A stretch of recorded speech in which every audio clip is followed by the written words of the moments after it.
이 시간에는 구분소유적 공유관계를 하겠습니다. 구분소유적 공유관계는 상호명의 신탁이라고도 합니다. 구분소유적 공유관계는 공유자 내부적으로는 분할을 하기로 서로 간에 협의를 했습니다. 그래서 특정 지역이 자기만 사용하겠다고 서로 간에 약속을 합니다. 그래서 서로 간에 자기 혼자 사용할 면적이 특정되어 있습니다. 하지만 대외적으로 분할 등기는 하지 않은 상태를 말합니다.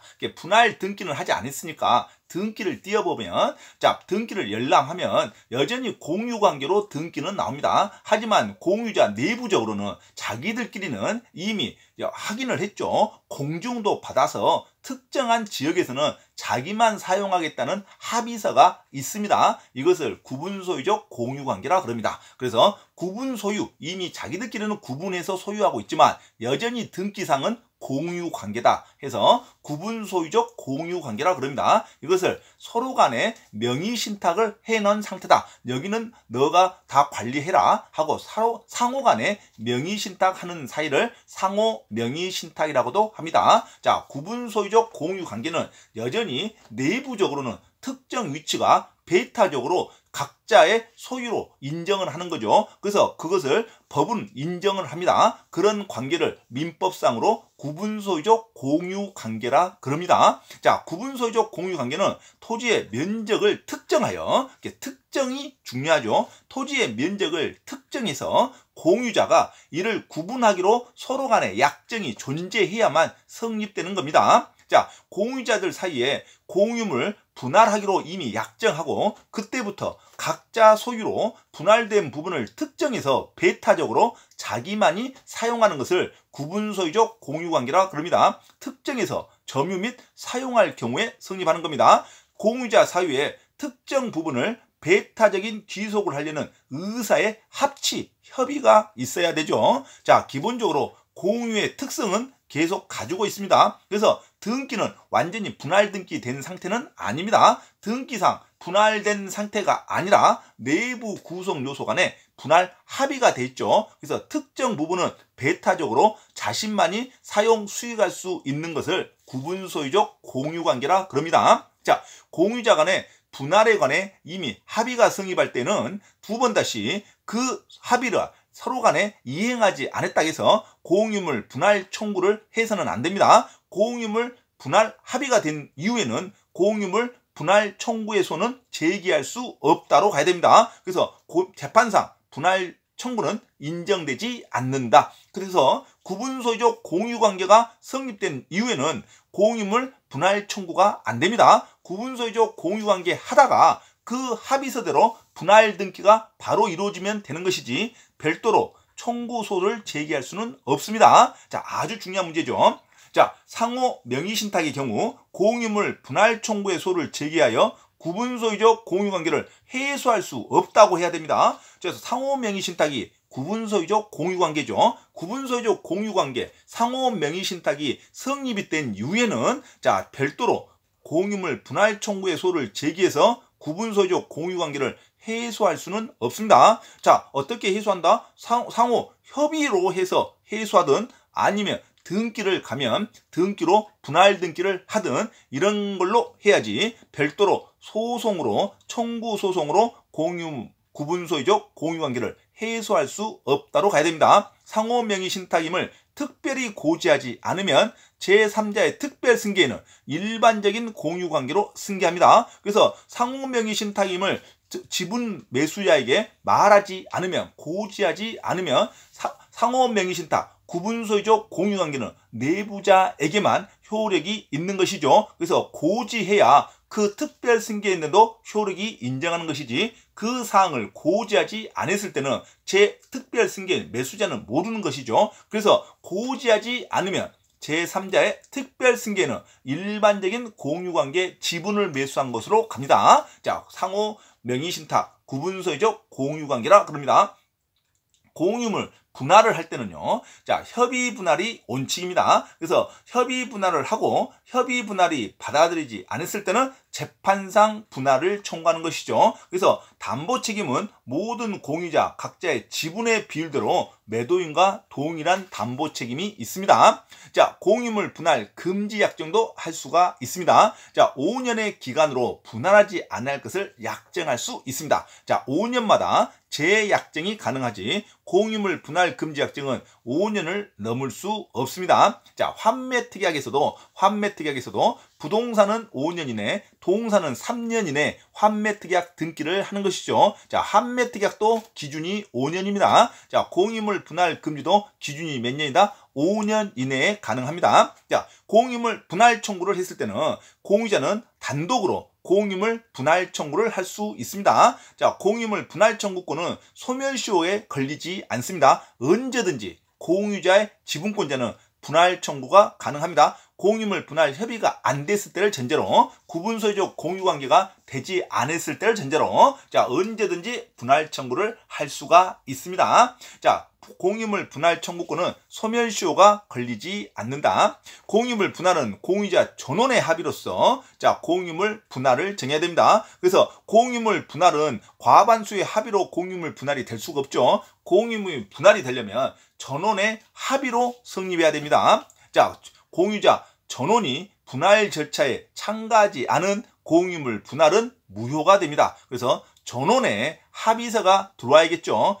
공유물 분할만큼은 과반수의 합의로 성립되지 않습니다. 공유물 분할은 공유자 전원이 분할 절차에 참가하지 않은 공유물의 분할은 무효가 돼버립니다. 절차상 하자가 되죠. 공유물 분할은 전원의 합의로 인해서 이루어져야 됩니다. 공유물 분할 협의가 성립할 때는 공유물 분할 협의 후 이전 등기에 협조하지 않더라도 공유물 분할소를 제기할 수 없다로 가야 됩니다. 항상 구분소유적 공유관계가 성립된 이후에는 공유물 분할의 소를 제기할 수 없습니다. 자, 분할 협의 후에 이전 등기에 협조하지 않더라도, 자, 공유물 분할의 소는 제기할 수 없다로 갑니다. 자, 협의가 성립되지 않았을 때, 그때서야 공유자 일부가 재판상 분할을 청구할 수 있습니다. 자, 재판상 분할을 할 때는 형성 판결로서 공유물 분할 판결은 등기가 없더라도 공유물 분할 판결 그 자체로 효력이 발생됩니다. 분할 등기 전이라도 물권 변동이 일어난다. 공유물 분할 판결은 형성 판결로서 공유물 분할 판결문 자체가 곧 물권 변동이 일어나는 시점입니다. 그래서 분할 등기 하기 전이라도 공유물 분할 판결 자체로, 자, 분할의 효과가 발생한다로 가야 되죠. 공유물 분할 판결은 등기가 필요 없이 물권 변동이 일어나고, 공유물 분할 협의는 등기를 해야지만 물권 변동이 일어납니다. 등기를 안 했을 때는 여전히 구분소유적 공유관계로 남아있을 뿐이죠. 자, 현물 분할이 원칙입니다. 공유자 중 1인이 단독 소유 또는 수인의 공유로 할 수 있습니다. 현물 분할은, 자, 부동산에 물리적으로, 자, 경계를 확정시켜 주는 것을 현물 분할이라 그럽니다. 공유물 분할 청구의 판결은 현물 분할 판결이 원칙이다. 공유물을 공유자 중 1인의 단독 소유 또는 수인의 공유로 판결할 수 있습니다. 자, 법원은 분할을 원하는 자를 공유로 남겨두는 형태의 공유물 분할을 명할 수는 없습니다. 자, 분할을 원하는 자를, 자, 공유로 남겨줘서는 안겠죠. 자, 그래서 법원은 분할을 원하는 자를 공유로 남겨두는 형태의 공유물 분할 판결은 할 수가 없습니다. 자, 분할 부분의 경제적 가치의 과부족을 공유자에게 금전적으로 조정하는 것은 허용합니다. 그죠? 그래서 경계를 했는데, 자, 그에 대한 어떤 이익이 또 틀리는, 자, 가치가 틀리는 것을 금전적으로 보존하는 것은 허용이 됩니다. 토지의 경제적 가치가 균등하지 아니할 때는 경제적 가치에 따른 공유 주분의 비율에 상응하도록 분할할 수 있습니다. 넓게 또는 좁게 분할할 수 있습니다. 경제적 가치에 따른 공유 지분의 비율에 상응하도록 분할할 수 있다. 현물을 소유하게 되는 공유자로 하여금 다른 공유자에 대하여 그 지분의 가격을 배상시키는 공유물 분할도 허용됩니다. 그래서 현물을 소유하게 되는 공유자로 하여금 다른 공유자에 대하여 그 지분의 가격을 배상시키는 공유물 분할의 방법도 허용이 된다. 그래서 어느 한 사람은 현금으로 분할하고 자, 공유물 현물 분할도 할 수가 있다 이거죠. 자, 현금 분할은 외가 갑니다. 현물 분할이 안 됐을 때는 현금 분할로 갑니다. 자, 경매 개시 결정으로 인한 매각 후 금전으로 각 공유자에게 지분의 비율대로 지급합니다. 그래서 현금 분할은 경매를 진행한다는 말입니다. 자, 그래서 경매 개시 결정으로 매각 후에 금전으로 모든 공유자에게 지분의 비율대로 금전으로 배상시키는 것을 현금 분할 판결이라 그럽니다. 그래서 원래는 공유물 분할 판결은 현물로 분할하는 게 원칙이지만 경매를 진행할 수도 있다. 공유자의 담보 책임. 공유자는 다른 공유자의 분할로 인하여 취득한 물건에 대해서 그 지분의 비율로 매도인과 동일한 담보 책임이 있죠. 공유자도 하자 담보 책임의 의무가 있다 해야 됩니다. 공유자도 자기의 지분 비율만큼 그 공유물이 제3자에게 넘어갔던가 아니면 구분 소유로 분할을 해서 넘어갔다 하더라도 그 물건의 각자의 특정 부분에 하자가 발생했을 때는 각자 모든 공유자의 지분의 비율대로 하자 담보 책임을 지는 겁니다. 공유자에도 하자 담보 책임이 인정된다. 자, 담보 책임의 효과로 손해배상, 대금 감액 청구, 해제가 다 인정이 됩니다. 하지만 해제는 재판상 분할의 경우에는 인정되지 않죠. 재판상 분할은 다시 해제한다는 게 의미가 없죠. 그래서 재판상 분할에 대해서는 해제는 규정되지 않는다. 하지만 재판상 분할에 대해서도 하자담보, 손해배상, 대금 감액 이런 것은 적용이 되겠죠. 재판상 분할은 해제의 논리가 적용되지 않는다. 자, 공유자도 공유자 지분의 비율대로 하자담보 책임이 인정이 된다. 그렇게 하면 되겠죠. 자, 공유물에 관련된 판례가 있습니다. 공유자 중 한 명의 지분 위에 설정된 담보 물권은 자, 공유물 분할로 인하여 설정자 앞으로 분할된 부분에 집중되지 않고 분할 전 모든 공유자의 지분 비율에 의하여 모든 공유자에게 담보 물권의 효력이 미친다. 자, 이게 뭔 말이냐면 공유자가 분할되기 전에 공유자 한 사람이 자기 지분에 의해서 저당권 설정을 했습니다. 저당권 설정을 한 후에 그 공유물이 분할이 됐을 때는 저당권자의 이익을 위해서 저당권자는 분할되기 전 전체 공유물의 한 지분에 대해서 가치 판단을 해서 돈을 빌려줬겠죠. 그런데 공유물이 분할이 되면 그 공유물 면적이 확 줄어드는 거 아닙니까? 그 줄어들 때 그 줄어든 면적에 대해서만 저당권의 효력이 집중되는 것이 아니라 다른 모든 공유자 분할되기 전 전체 면적에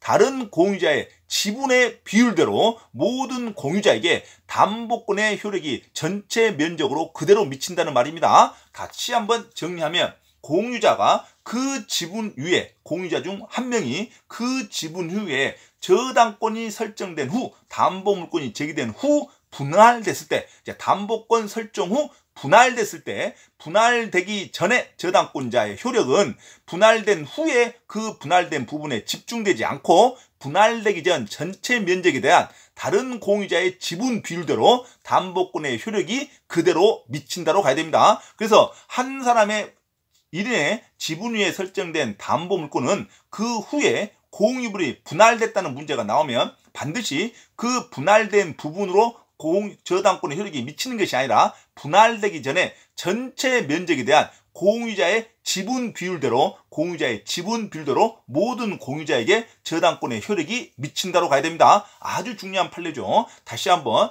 공유자의 1인이 자기 지분에 담보물권 설정된 후에 공유물이 분할됐을 때 담보권 설정 후 공유물 분할됐을 때 그 저당권은 분할된 부분의 면적에 집중되는 게 아니라 분할되기 전 모든 공유자의 지분 비율대로 저당권의 효력이 미친다. 아주 중요한 문제죠. 두 번째, 자, 개별 채권자들은 같은 기호에 특정 부동산에 관하여 하나의 근저당권을 설정하는 경우 그들은 해당 근저당권을 준공유하는 걸로 갑니다. 개별 채권자들이 같은 기호에 특정 부동산에 대해서 하나의 근저당권을 설정받은 경우 그들은 그 해당 근저당권을 서로 간에 채권자들이 준공유하는 것으로 갑니다.